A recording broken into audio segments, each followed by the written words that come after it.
사무엘상 14장 24절에서 36절인데요. 오늘은 30절까지만, 24절에서 30절까지만 우리 함께 교대로 읽도록 하겠습니다. 이날에 이스라엘 백성들이 피곤하였으니 이는 사울이 백성에게 맹세시켜 경계하여 이르기를 저녁 곧 내가 내 원수에게 보복하는 때까지 아무 음식물이든지 먹는 사람은 저주를 받을지어다 하였습니다. 그러므로 모든 백성이 음식물을 맛보지 못하고 그들이 다 수풀에 들어간즉 땅에 꿀이 있더라. 백성이 수풀로 들어갈 때 꿀이 흐르는 것을 보고도 그들이 맹세를 두려워하여 손을 그 입에 대는 자가 없었으나 요나단은 그의 아버지가 백성에게 맹세하여 명령할 때 듣지 못하였으므로 손에 가진 지팡이 끝을 내밀어 벌집에 꿀을 찍고 그의 손을 돌려 입에 대매 눈이 밝아졌더라. 그때 백성 중 한 사람이 말하여 이르되 당신의 부친이 백성에게 맹세하여 엄히 말씀하시기를 오늘 음식물을 먹는 사람은 저주를 받을지어다 하셨나이다. 그러므로 백성이 피곤하였나이다 하니 요나단이 이르되 내 아버지께서 이 땅을 곤란하게 하셨도다. 보라 내가 이 꿀 조금을 맛보고도 내 눈이 이렇게 밝아졌거든. 함께 하물며 백성이 오늘 그 대적에게서 탈취하여 얻은 것을 임의로 먹었더라면 블레셋 사람을 살육함이 더욱 많지 아니하였겠느냐. 아멘. 네, 앉으시겠습니다.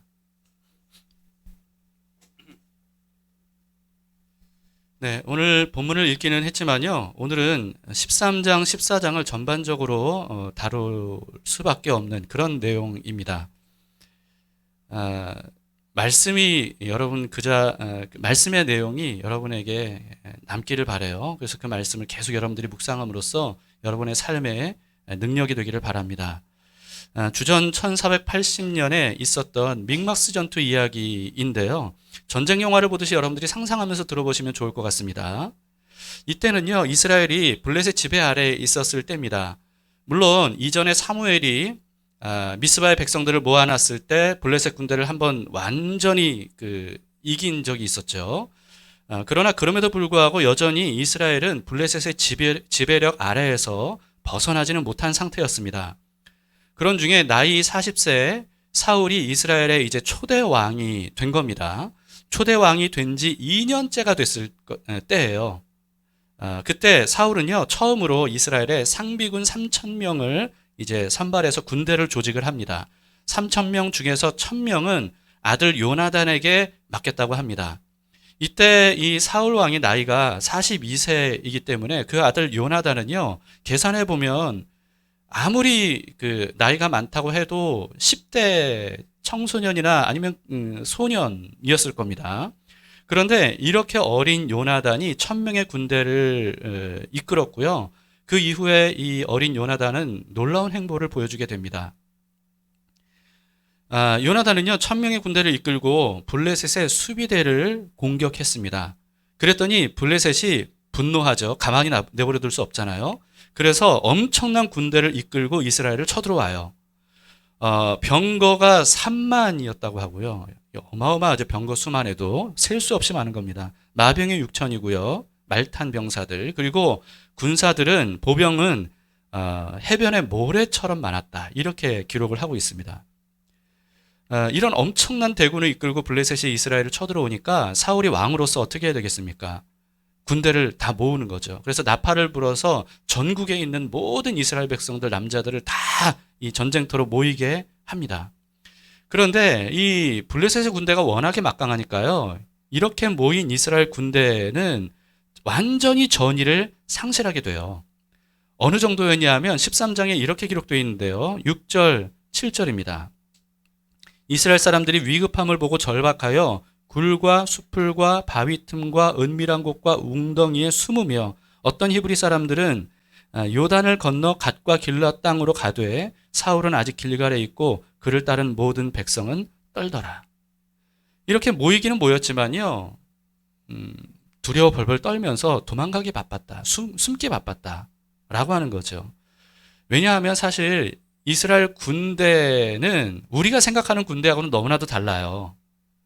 그때 군대가 어떤 군대였냐면 13장 기록에 의하면요, 이스라엘에 철공이 한 명도 없었다고 합니다. 그러니까 이 무기가 없는 거예요. 무기를 만들 수 있는 능력이 이스라엘 백성들에게 없었던 겁니다. 왜 이스라엘에 철공이 한 명도 없었냐 하면 그런 수준이 안 돼서가 아니고요. 이때 블레셋이 이스라엘을 지배하고 있었다 그랬지 않습니까? 그래서 블레셋이 이스라엘에 철공을 두지 못하게 했어요. 왜냐하면 철공을 두도록 내버려 두면 이 무기를 만들 거니까 자신들에게 대항하게 되니까 아예 철공 자체를 두지 못하게 그렇게 억압을 했던 거죠. 그래서 이스라엘은요, 무기가 아니라 농기구조차도 이 무뎌지면 스스로 그걸 해결할 수가 없기 때문에 그 농기구 들고는 블레셋 사람들 찾아가서 이거 좀 날카롭게 해달라고 그렇게 부탁을 해야 될 정도로 비싼 값을 주고 그렇게 해야 될 정도였습니다. 그래서 무기는 왕하고 왕자인 사울과 요나단 단 두 사람에게만 있었다는 거예요. 여러분, 나머지 그 이스라엘 군대는 그럼 뭘 들고 왔겠어요? 농기구들 아니겠어요? 그런 거 들고서는 갑옷도 없이 오합지졸이죠. 그러니 이들이 이 병거를 이끌고 온 이 블레셋 군대를 두려워할 수밖에 없는 겁니다. 저는 이런 기록을 읽을 때요, 이 주몽 드라마가 늘 생각이 나더라고요. 주몽 드라마 여러분 한 10 몇 년 전이죠? 한 15년 그 이전이었을 것 같아요. 굉장히 오래 전의 드라마인데 사실 주몽 드라마 내용은 별로 기억이 안 납니다. 근데 모팔모는 기억이 나요. 모팔모 여러분 기억나세요? 굉장히 인상 깊었잖아요. 이기인 씨가 맡은 캐릭터. 이 모팔모가 철공 대장장이었습니다. 제가 이 드라마에서 그것만 하나 기억이 나요. 아, 철공 대장장이 한 사람이 이렇게 중요하구나 라고 하는 거죠. 그러니까요, 여러분, 블레셋이 이스라엘 백성들에게 철공을 두지 못하게 한 거, 이게 얼마나 이해가 되는 상황입니까? 철공한 사람이 그만큼 중요하기 때문이에요. 그리고 그런 철공 한 명 두지 못했던 이스라엘 백성들이 철기 이 무기를 가지고 있었던 공격해오는 블레셋 군대를 두려워서 벌벌 떨 수밖에 없었던 것도 우리는 뭐 이해할 수밖에 없는 그런 상황인 거죠. 사울이 왕이 되기는 했지만요, 그런 오합지졸 백성들을 데리고 이 블레셋 군대를 상대한다는 거는 이거는 정말 뭐 말도 안 되는 일이었습니다. 그런데 사울이 왕이 되기 전에 사무엘이 이스라엘을 다스렸을 때 여러분 우리는 알잖아요. 사실 우리뿐만 아니고 사울도 알고 백성들도 알았습니다. 뭡니까? 미스바에서 사무엘과 함께 금식하며 하나님께 회개했을 때 블레셋 군대가 쳐들어왔죠. 이때와 비슷한 상황이었습니다. 그런데 그때 하나님께 기도만 했는데 하나님께서 이 블레셋 군대를 완전히 무찌를 수 있도록 해주셨지 않습니까? 그러니까 이걸 통해서 하나님은 이미 보여주셨던 거예요. 너희에게 무기가 전혀 없더라도 괜찮다. 블레셋 군대 두려워할 상대가 아니다. 내가 너희와 함께하면, 너희가 나에게 돌아오면, 나를 믿고 의지하면 블레셋 군대 아무것도 아니다 라고 하는 사실을 이미 보여주셨단 말이죠. 입증해 주셨습니다. 이거를 사울도 알고 백성들도 알았죠.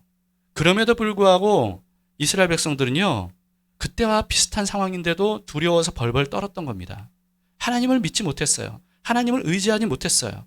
그래서 싸울 생각조차 하지 못한 채로 그냥 군대가 와해돼 버리는 겁니다. 여러분, 우리를 돌아보도록 합시다. 우리는 어떻습니까? 우리도 혹시 나에게는 이런 스펙이 없으니까, 나에게는 이렇게 준비된 게 없으니까 두려운 건 당연하지, 도망가는 건 당연하지, 주눅드는 건 당연하지, 혹시 이렇게 생각하지는 않습니까? 금수저도 아니고 학벌도 좋지 않고 외모도 출중하지 못하고 인맥도 변변치 않으니까, 그러니까 내 인생은 이 지경이 될 수밖에 없어. 혹시 우리는 그렇게 생각하지는 않는가라고 하는 겁니다. 그걸 또 핑계로 자신의 어떤 게으름이나 비겁함이나 또는 원망 불평하는 모습들을 정당화하고 있지는 않은가라고 하는 겁니다. 아니면 반대로 자신은, 나는 그래도 이것도 갖췄고 저것도 갖췄고 그러니까 나는 잘 될 거야, 나는 그러니까 안심해도 돼, 이런 식으로 우리 스스로를 생각하면서 은근히 자신의 스펙을 자랑하지는 않는가라고 하는 겁니다. 만약에 여러분 인생이 그런 것들로 좌우가 되는 것이라면, 또 우리가 그런 것들로 좌우된다고 생각한다면 우리가 그리스도인으로서 세상 사람들과 다른 점이 뭐가 있겠습니까? 세상 사람들처럼 스펙으로 인생이 좌우된다는 생각을 가지고 산다면 어떻게 그리스도인이라고 할 수 있겠습니까? 오직 하나님 한 분만을 믿고 의지하는 사람이 그리스도인이죠. 하나님이 함께 하시면 그런 것들이 갖춰져 있지 않더라도 하나님이 내 인생을 붙들어 주실 것이다. 가장 좋은 길로 인도하실 것이다. 하나님의 아름답고 선하신 뜻을 우리의 인생에서 펼쳐주실 것이다.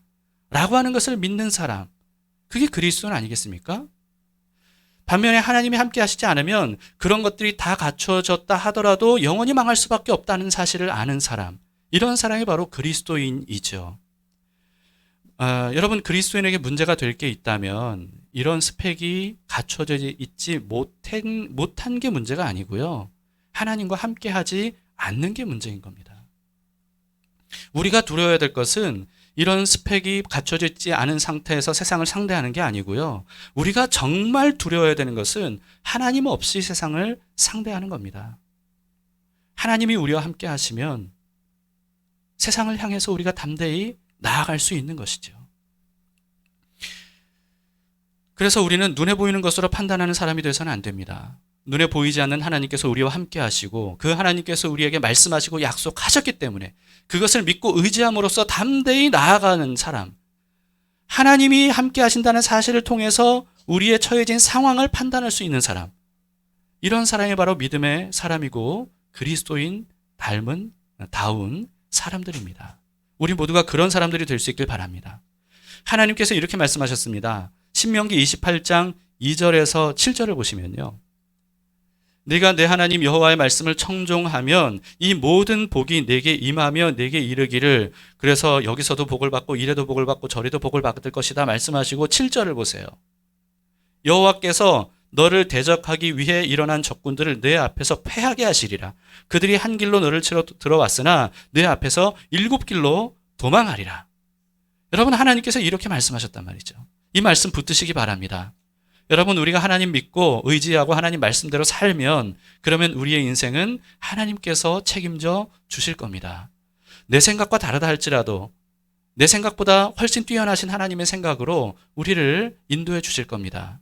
지금 당장은 사망의 음침한 골짜기를 지나는 것처럼 보일지라도 하나님께서는 그 길을 통과하면 반드시 푸른 풀과 쉴만한 물가로 우리를 인도하실 것이다 라고 하는 것이죠. 이 사실을 우리의 믿음으로 바라볼 수 있기를 바랍니다. 그런데 사울 왕의 명령에 백성들이 모이긴 했지만요, 이런 믿음이 없었어요. 그래서 싸우기도 전에 도망가느라 이 군대가 완전히 흩어지고 있는 그런 상황이었습니다. 그런 그 이스라엘의 군대를 그래도 좀 결집할 수 있는 방법이 뭐였냐 하면 하나님께 번제를 드리는 거였습니다. 제사를 드리는 것. 하나님 안에서 말하자면 사무엘이 미스바에서 하나님께 제사를 드리고 그럼으로써 그 블레셋을 이겼던 것처럼 그렇게 하나님께 제사를 드리는 거죠. 그런데 제사를 드리기 위해서 사무엘이 와야 되는데 약속된 7일이 됐는데도 오지 않는 겁니다. 사울 왕은 이 애가 타는 거예요. 백성들이 지금 벌벌 떨어서 어디 숨을 곳이 없나 도망가고 막 아무리 모이라고 해도 모이질 않고 완전히 이렇게 와야 되는 이런 상황이니까 사울 왕이 얼마나 초조하겠습니까? 그래서 결국은요, 더 기다리지를 못하고 번제를 직접 드리고 말아요. 이 내용이 제사장이 아닌데 사울이 직접 번제를 드렸다 이런 말인지 아니면 사무엘이 도착하기 전에 다른 제사장을 통해서 번제를 드렸다는 말인지 확실치는 않습니다. 그런데 어쨌든 이렇게 사무엘 없이 번제를 드리기를 마치자마자 사무엘이 기다렸다는 듯이 그때 도착을 해요. 사무엘은 깜짝 놀랐습니다. 왕이 도대체 무슨 짓을 한 거냐고 다그치죠. 이 사울은 어쩔 수 없었다고 상황을 변명합니다. 그러나 사무엘은 이렇게 말합니다. 13장 13절 14절입니다.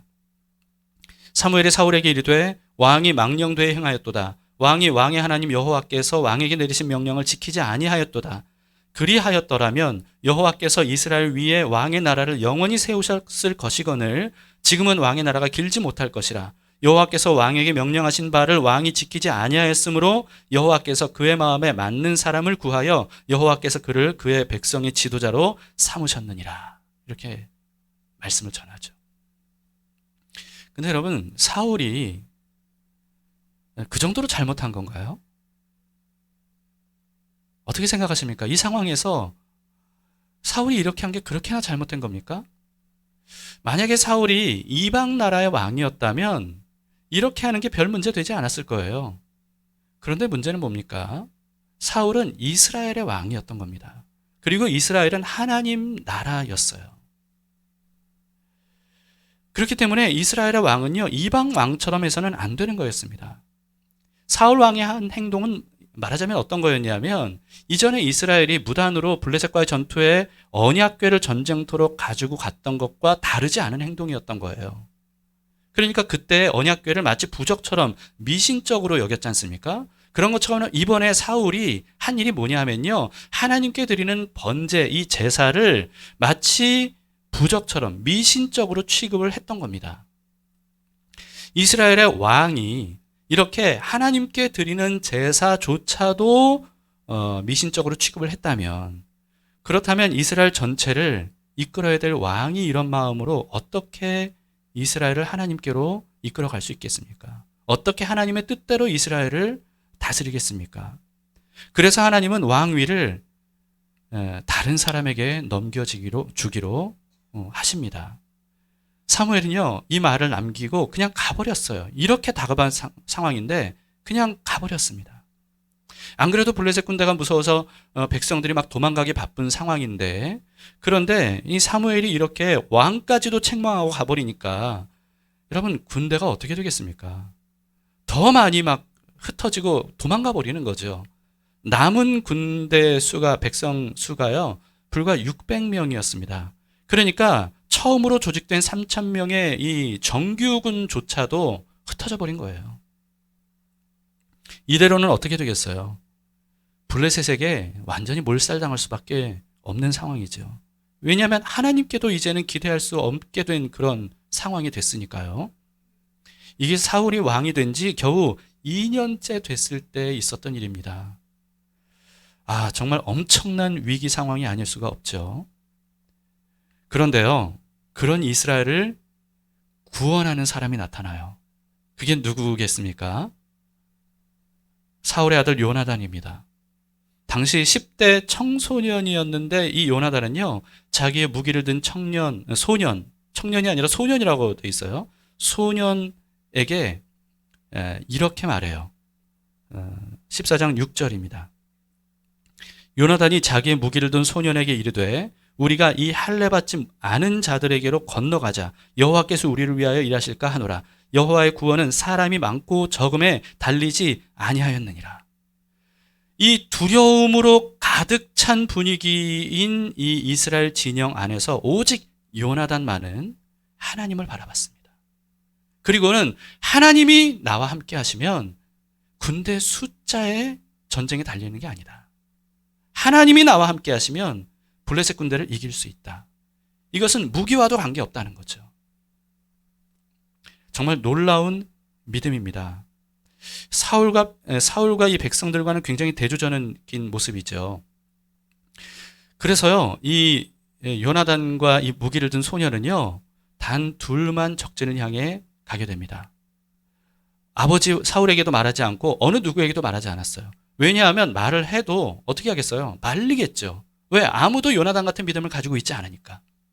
그러니까 아무에게도 말하지 않고 적진을 향해 갑니다. 요나단은 하나님께서 이 전쟁을 이기게 하실 것이라는 어떤 증거를 확인해요. 그리고는 그 증거를 확인하자마자 과감하게 돌진합니다. 둘이서. 겨우 두 사람이었는데요, 정말 예상치도 못한 이 공격에 블레셋 군대 이 진영이 아수라장이 돼버려요. 아마도 이 블레셋 군대는 이렇게 여겼던 것 같아요.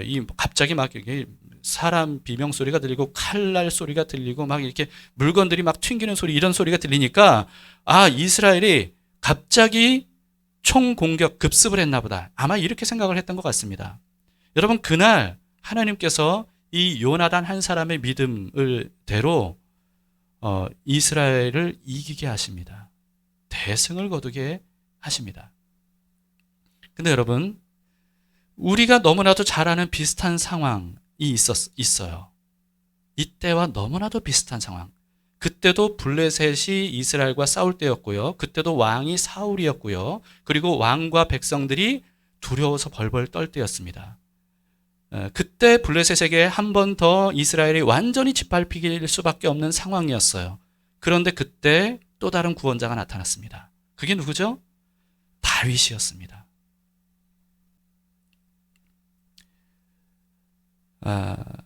다윗이 골리앗 앞에 나선 이야기는 뭐 주일학교 다니는 아이들까지도 다 알고 있는 정말 유명한 이야기죠. 근데 이 다윗은요, 요나단 이후에 있었던 일이에요. 그러니까 아마도 다윗이 이 요나단에게 영향을 받을 수도 있을 것 같아요. 요나단의 이런 믿음에 이 다윗이 흠뻑 매료가 됐던 거죠. 나도 이런 믿음의 사람이 되리라. 아마 이런 생각을 가지지 않았을까 하는 생각도 듭니다. 그래서 골리앗 앞에 나설 때에도 이 다윗이 요나단 같은 그런 고백을 해요. 하나님 한 분이 나와 함께 하시면 골리앗 아무것도 아니라는 거죠. 블레셋 군대 아무것도 아니라는 거죠. 하나님께서 나 한 사람을 통해서도 이스라엘을 구원하실 것이다. 이런 믿음으로 골리앗 앞에 담대히 나아가서 실제로 그런 믿음대로 되는 그런 구원이 일어나게 됩니다. 그래서 그런지 다윗과 요나단은 20여 년의 나이 차가 남에도 불구하고요, 이 만나자마자 정말 마음이 통하는 거예요. 한마디 하면. 왜냐하면 이게 하나님을 믿는 믿음 안에서 하는 말들이니까요. 그러니까 말이 통하고 마음이 통하는 겁니다. 그래서 어느 누구보다도 생명을 주고받을 수 있을 정도, 이 기꺼이 내줄 정도의 깊은 절친 관계가 되죠. 다윗과 요나단 하니까 또래로 생각하기 쉬운데 그렇지 않아요. 나이 차이가 굉장히 많은 어떤 그런 관계였습니다. 그런데 이렇게 여러분, 믿음의 사람은요, 믿음의 사람을 만나서 대화를 하면 이게 정말 마음이 깊이 통할 수밖에 없어요. 이렇게 시원할 수가 없어요. 내가 이렇게 하는 말을 이렇게 알아듣는구나. 믿음 없는 사람과는 그런 대화가 참 어렵습니다. 그래서 여러분, 사울은요, 다윗과 마음이 통하지 않았어요. 왜냐하면 사울이 하나님을 믿지 않았기 때문입니다. 그래서 사울이 어떻게 해요? 오히려 믿음의 사람인 다윗을 미워하잖아요. 사울이 다윗을 미워한 이유는 다른 게 아니었습니다. 사울이 하나님을 믿지 않았기 때문이죠. 다윗이 믿은 하나님을 사울은 믿지 않았기 때문이었습니다. 이렇게 하나님을 믿지 않는 사람은요, 믿음의 사람을 이해하지 못해요. 그래서 거부하고 박해하죠. 여러분, 이 요나단 한 사람과 그리고 무기 든 소년의 활약으로요, 아수라장이 된 블레셋 진영은 급기야 이 다급한 상황, 너무나도 당황한 상황이었기 때문에 누가 아군인지 적군인지도 구별하지 못하게 됩니다. 그래서 서로를 적으로 여기고 서로를 막 치는 거예요. 오늘날에는 있을 수 없는 일들이긴 하죠. 그런데 어쨌든 이 당시니까 이런 적이 근데 성경에 몇 번 나옵니다. 적군들이 자기들끼리 막 이렇게 서로를 죽이는 거예요. 이 모습을 멀리서 이스라엘 파수꾼이 보고요, 사울에게 가서 보고합니다. 지금 블레셋 진영이 이상하게 이런 일들이 일어나고 있습니다. 너무나도 이상한 상황이기 때문에 사울이 이스라엘 군대를 다 모아서 점호를 해요. 그랬더니 자기 아들과 그 무기를 든 소년이 없어진 게 확인이 됩니다. 이때요, 이 블레셋 진영이 점점 더 난리가 나는 거예요. 완전히 진영이 허물어지게 됩니다. 이걸 보고 때는 이때다 사울이요, 남은 군사 600명밖에 안 되잖아요. 그 군사를 이끌고 블레셋 진영으로 돌격을 해요. 그랬더니 이스라엘을 배반했던 이스라엘 사람들이 이 사울에게 돌아와요. 그리고요, 도망갔던 이스라엘 백성들까지도 합류를 하게 됩니다. 그래서 이스라엘 군대가 이 블레셋 군대를 대규모 추격을 하면서 처단하게 되는 거죠. 이게 바로 믹마스 전투의 대승리입니다. 오늘 본문은 이때 있었던 일인데요, 무기 하나 변변치 않았던 이스라엘이 막강한 무기를 보유했던 블레셋을 이겼죠. 그럼으로써 막 추격하는 그런 상황이었습니다. 이때 블레셋을 완전히 멸망시킬 수도 있는 그런 상황이었어요. 그런데 아쉽게도 블레셋 군대를 완전히 멸망시키지 못했습니다. 왜냐하면 사울 왕이 어리석은 명령을 내렸기 때문이에요. 그게 오늘 우리가 읽은 본문에 있는 내용이거든요. 24절을 보세요. 이 나라의 이스라엘 백성들이 피곤하였으니 이는 사울이 백성에게 맹세시켜 경계하여 이르기를 저녁 곧 내가 내 원수에게 보복하는 때까지 아무 음식물이든지 먹는 사람은 저주를 받을지어다 하였습니다. 여러분, 이 군사에게 군량미가 얼마나 중요하고 그리고 그걸 든든히 먹어야 얼마나 잘 싸울 수 있겠습니까? 그런데 블레셋을 추격하는 이 이스라엘 군사들에게 지금 다급하니까 그 블레셋 군대를 진멸하기 위해서 밥 먹을 시간도 없다. 그러니까 너희가 저녁 먹을 때, 저녁 해지기 전까지는 이들을 다 쓸어버려야 되니까 먹지도 말고 아무것도 먹지 말고 너희가 싸워라. 그러니까 이스라엘 백성들이 일찌감치 기진맥진을 했던 겁니다. 이들을 추격할 힘이 없었던 거예요. 그런데 요나단만은 단독 행동을 했었잖아요. 그러니까 사울 왕이 명령을 할 때, 이런 명령을 할 때 요나단은 없었던 겁니다. 그래서 몰랐어요. 블레셋 군대를 추격하다가 수풀에 들어갔는데 수풀에 꿀이 흐르는 것을 발견하게 됩니다. 꿀벌통이 있고 거기에 꿀이 막 흘러 있는 거예요. 너무나도 이 허기가 진 요나단이 그거를 찍어 먹었는데 그랬더니 너무 피곤했던 요나단의 눈이 밝아질 정도로 새 힘을 얻게 됩니다. 그런데 그 모습을 보게 된 이스라엘 군인 한 사람이 말하는 거예요. 당신 아버지의 사울 왕이 이런 명령을 내렸습니다. 그런데 당신이 지금 음식을 먹은 겁니다. 그랬더니 요나단이요, 이렇게 탄식을 합니다. 29, 30절입니다. 요나단이 이르되 내 아버지께서 이 땅을 곤란하게 하셨도다. 보라, 내가 이 꿀 조금을 맛보고도 내 눈이 이렇게 밝아졌거든. 하물며 백성이 오늘 그 대적에게서 탈취하여 얻은 것을 임의로 먹었더라면 블레셋 사람을 살육함이 더욱 많지 아니하였겠느냐. 여러분, 사울은 이때 40대 왕이었고요. 요나단은 이때 겨우 10대 청소년이었습니다. 그런데 우리가 13, 14장을 통해서 알 수 있는 건 뭡니까? 사울은 어리석었어요. 계속 어리석은 선택과 결정을 하게 됩니다. 반면에 요나단은요, 지혜로웠어요. 사울은 해서는 안 되는 일들을 했는데 그 이유들을 다 보면 다 조급함 때문이었습니다. 조급함. 그런데 그 조급함은 어디서부터 온 겁니까? 두려움으로부터 온 거였어요. 두려우니까 조급했던 겁니다. 그런데 이 두려움은 어디서 온 겁니까? 이 두려움은 하나님에 대한 불신에서부터 온 겁니다. 하나님을 믿지 못했기 때문에 올바른 대처를 하지 못한 거예요.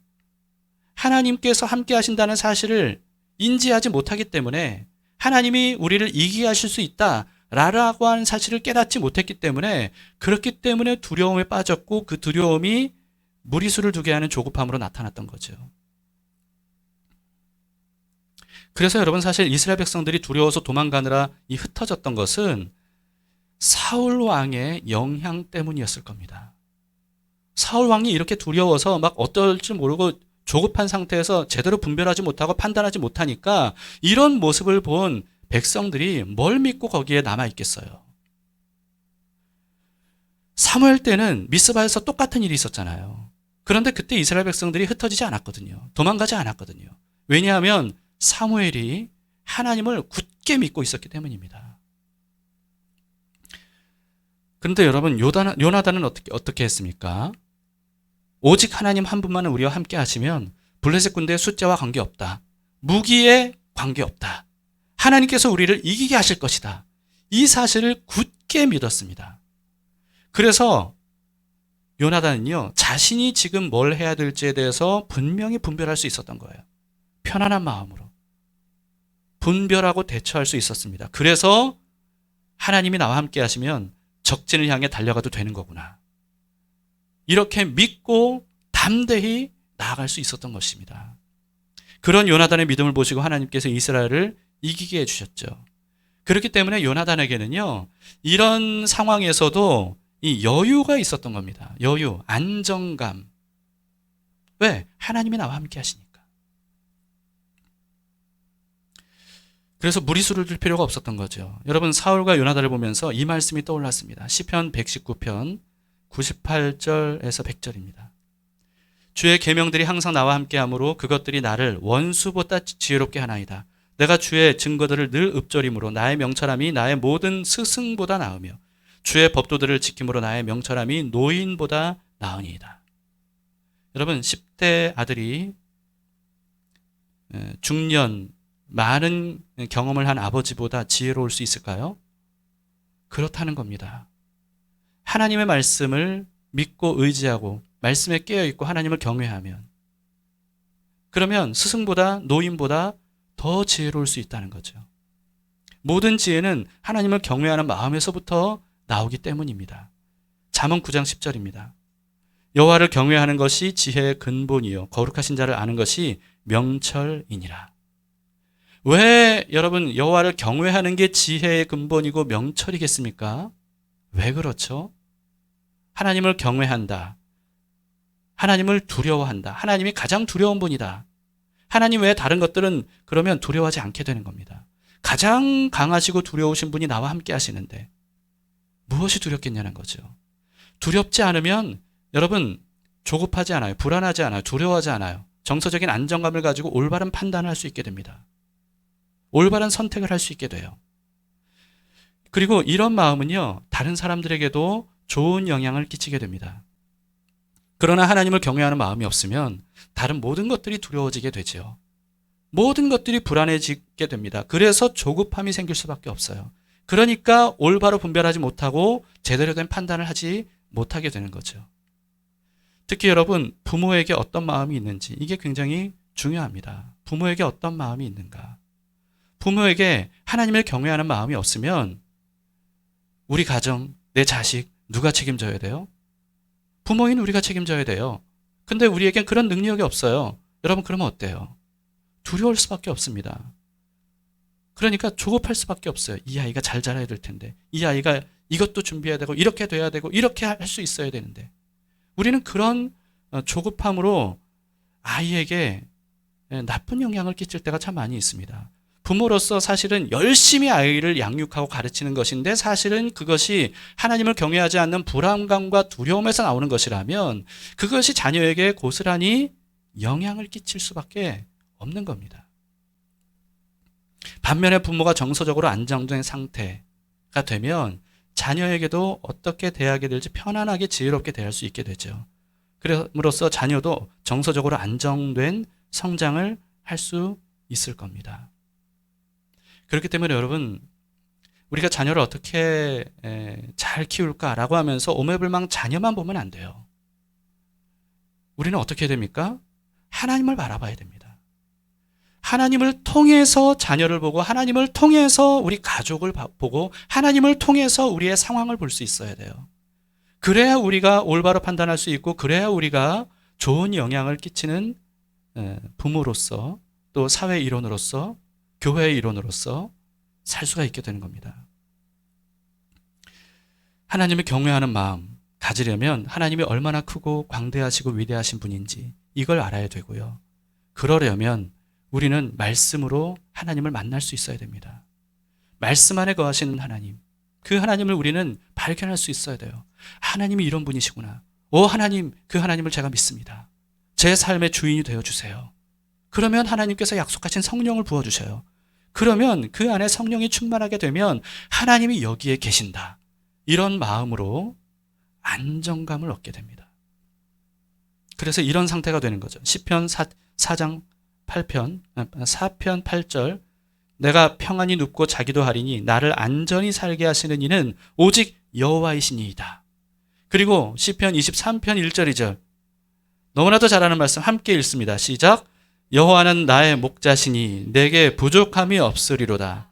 그가 나를 푸른 풀밭에 누이시며 쉴 만한 물가로 인도하시는 도다. 아멘. 여러분, 이런 상태가 돼야 우리는 올바르게 편안하게 사리를 분별할 수 있어요. 그리고 올바르게 대처할 수 있습니다. 하나님께서 지금 나에게 어떻게 하라고 하시는 것인지 우리는 그것을 분명히 깨닫고 어떤 상황에서 두려워하지 않은 채 우리가 해야 될 일들을 우리는 분명히 알게 되는 거죠. 그러면 무리수를 두지 않아도 되는 삶이 될 겁니다. 이런 말씀을 드린다고 해서 제가 그런 삶을 잘 살고 있다 이런 뜻은 아니에요. 저도 지금 말씀을 듣고 있는 상황입니다.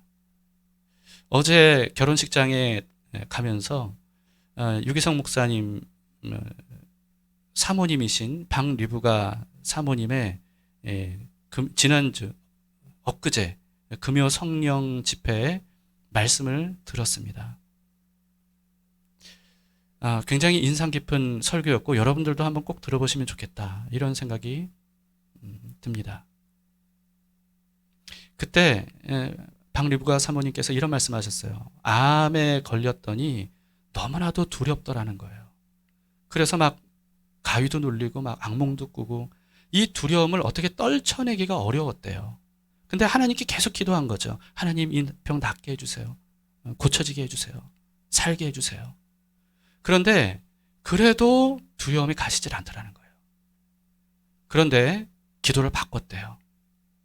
어떻게 기도를 바꿨냐 하면 하나님 저 죽어도 괜찮습니다. 살려주시지 않아도 괜찮습니다. 이렇게 기도를 바꾸셨대요. 하나님이 나와 함께 하시고 나를 이미 구원하셨기 때문에 저는 상관없습니다. 그랬더니 비로소 모든 두려움이 사라지고 평안히 잠도 잘 수 있었다고 말씀하시더라고요. 여러분 우리는 기도할 때 이 문제 해결돼야 됩니다. 이렇게 돼야 됩니다. 이런 식으로 이 상황이 바뀌어야 됩니다. 우리는 그걸 기도 제목으로 생각하고 기도할 때가 많아요. 그런데 그럴 때 우리는요. 우리가 원하는 대로 되지 않으면 두려울 수밖에 없죠. 우리가 기도한 대로 될 것 같지 않으면 낙심하고 절망할 수밖에 없죠. 사실 알고 보면 그게 하나님께 온전히 맡기는 게 아니더라고요.